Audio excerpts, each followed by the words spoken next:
Hey guys, welcome back to my channel. So today we're going to be doing an iTip installation on my cousin Deja and on myself. I wanted to show you guys two different hair textures, which is why I did it on both of us. And I had enough tips to do it for both of us. So that says a lot. Going straight into the materials, this is what came in the package. They gave me all the items, the tools, and everything. Next, I went into dyeing the hair. I also wanted to just really show you guys how the hair looks out of the package. This is how it looks. It is a nice kinky curl. There is a lot of hair on each bundle, like a lot of hair. A lot of eye-tips come into one actual bundle, which is why I was able to use it for both of our heads. So if you are going to be doing it by yourself, I would say you might need about maybe 2 bundles. I dyed the hair jet black because my real hair is jet black, and when it comes to eye-tips, you really want like the blend to be seamless. You don't want it to be like you can see your hair is brown and the weave is black, or vice versa. You really want it to be as seamless as possible. So really focus on getting a really good color match. Once I basically washed the hair and dyed the hair, you can see I stretched the curl a bit, and I actually liked it at this length a lot more. I also was able to go through the hair and comb it out very well. So I'll say that, make sure you're taking care of the hair, because if you do, it is easy to detangle and so forth.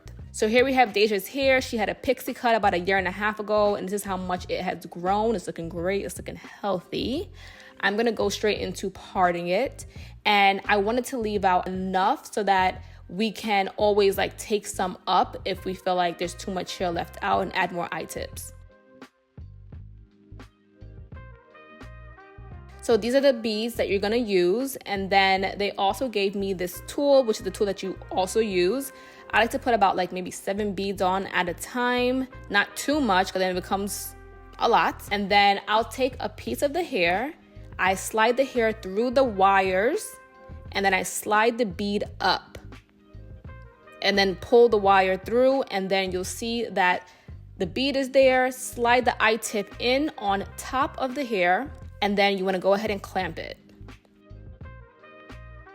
And then you're going to do this for the entire head, okay? It sounds tedious, but it actually goes by pretty fast if you know what you're doing. If you have an amazing method, it goes fast. So I was just showing you guys that. Now we're going to get into the actual entire installation. So keep watching. And throughout this video, I am showing you guys some things in real time, as well as showing you guys some things sped up, because I still want you guys to be able to like really learn, okay? Now, one of the things I do want to tell you guys is when you are clamping that eye tip, do not clamp too hard, because you can actually chop your hair off. Like you can actually cut the hair off, right? So I have many eye tip videos on my channel. I have been the guinea pig for me to figure out how to do this correctly. And in my previous video, which I'll have all linked down below, I give you the complete do's and don'ts of what to do when you're doing your eye tips. So again, you want to clamp firm enough, but not too hard, because it can cut the hair off.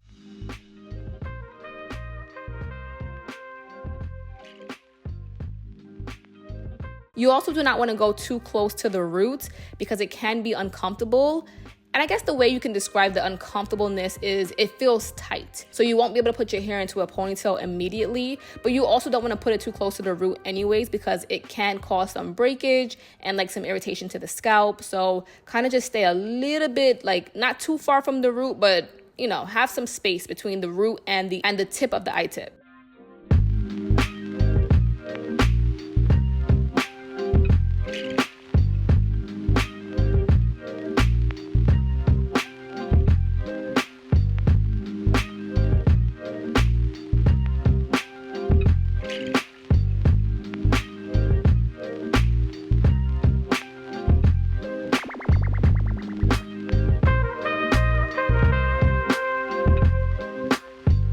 So this is the first row, and to make my life easier, I'm actually going to blow out each row as I'm done and flat iron it, because I feel like to have all the hair in and then try to straighten it, it just feels like it's never going to be straightened. So for me, it's just easier to go row by row. And I'm not doing like a million passes, because I don't want it to be bone straight, but I want it to be like straight enough, you know? Really focus on the ends, because again, this is curly hair. You're gonna have to put a little bit more heat on the ends of the hair to get that nice sleek look. Like, look how good that looks. Ooh. So this is my second time using hair from Curlsqueen, and I'll say this. The bundles that I had from them, in another video that I did about last July. Amazing. Like when I tell you guys I reuse those bundles a million times to do so much hairstyles, including my birthday hairstyle, which was in October.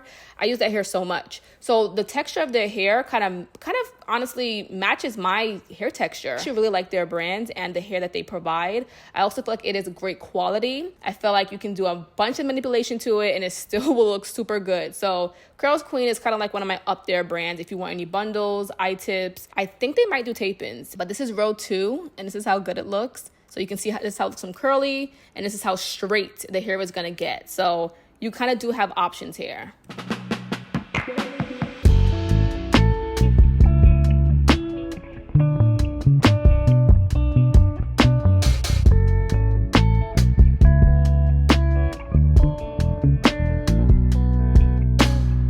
So once I get to the front, you can see I'm starting to angle up the eye-tips, and I'm doing that so that it falls towards her face. This is how it looks in between each row. It looks nice, it's clean, it looks, you know, real natural, and it's blending in really well with her hair. But once you get to the front, guys, angle it up. Kind of start to go like in a V shape.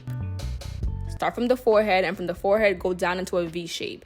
Make sure you're also not going too close to the hairline, because remember, the hairline is very weak. I feel like one, if you put it in a ponytail, you will be able to see the beads, and you don't want that. You want it to be seamless. But also, I've experimented by putting it around my hairline, not too close to the edge, but putting it near my hairline, and I'm telling you, it's going to fall out from the root. So don't go to the front of the hairline.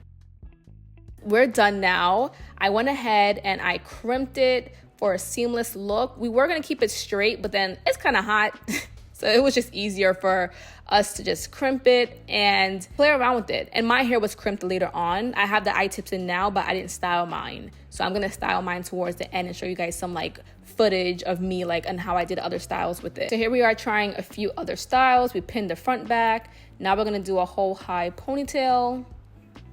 Like, look at this. I actually left out the right amount of hair, so I didn't have to go back and like take out any eye tips or anything or put in any eye tips. It was the perfect amount, but this just looks so good and it blends in so well with her hair. I would say her hair is a little bit more finer than mine, which is why I was worried if the texture would match hers, but this looks so good.